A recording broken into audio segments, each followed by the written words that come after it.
Ah.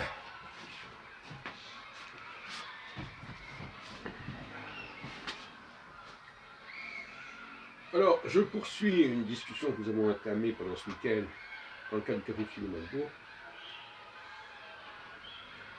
sur le rapport entre le passé et le futur, et surtout comment reconstituer et restituer le passé. Eh bien, le passé laisse des traces, forcément. Et ces traces ne doivent être assimilées ni au présent, ni au futur. C'est tout le problème.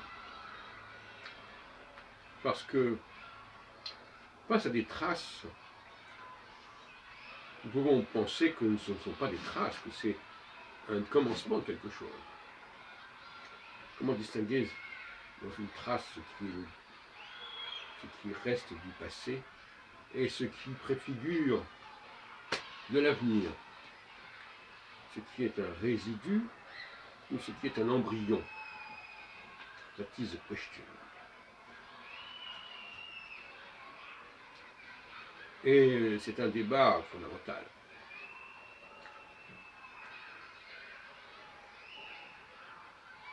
Quand on regarde la Bible, les trois discours sont possibles.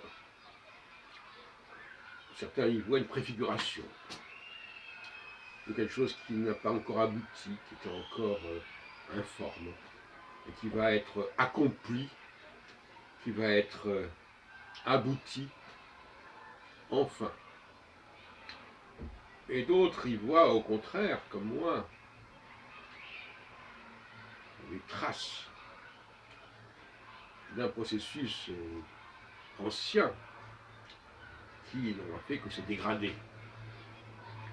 Vous comprenez bien que ces deux approches sont contradictoires, alors qu'elles partent des mêmes données, si on peut dire. Même si ces données ne sont pas perçues de la même manière. Et puis elles peuvent aussi être inscrites dans le présent. Quelque chose qu'il faudrait pour aujourd'hui. Ou alors pour hier, ou alors pour demain.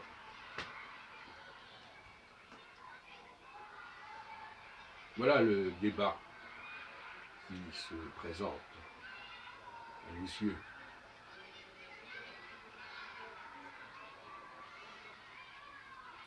Moi, je serais plutôt dans le camp de ceux qui va dans ce qui nous est arrivé, tout ce qui nous est parvenu, les traces de quelque chose qui était abouti. Commencer par les langues, parce que je travaille beaucoup avec sur les langues. Les langues que nous parlons portent les traces d'une architecture plus ancienne et plus aboutie, au contraire, plus aboutie. Alors que ce que nous avons est fragmentaire et parcellaire et lacunaire. That is a question, effectivement. Problème de méthodologie, il faut décontextualiser. Ce n'est pas parce que tel document a été conservé dans tel cadre que c'est son cadre d'origine. On peut l'avoir interpolé, on peut l'avoir intégré dans un ensemble nouveau.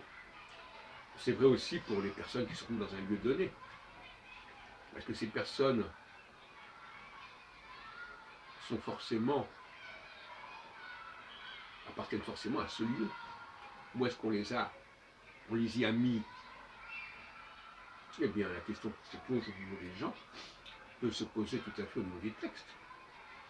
Lorsqu'on trouve une personne à tel endroit, qu'elle appartient à cet endroit. Lorsqu'on trouve un texte à tel endroit, dans tel contexte, dans tel récit, que c'est là que se situe la naissance de cet objet, de cette personne. Donc il y a des enjeux idéologiques. Parce que remonter aux origines, parfois ça peut faire problème. Et rechercher les traces, considérer quelque chose qui n'est qu'une trace, quelque chose de plus ancien et qui appartenait à un autre contexte, ça peut aussi faire problème. Et c'est toutes ces questions-là qui étaient à l'arrière-plan de nos discussions de ce week-end, mais qui étaient encore en gestation, alors que maintenant, les choses sont beaucoup plus claires.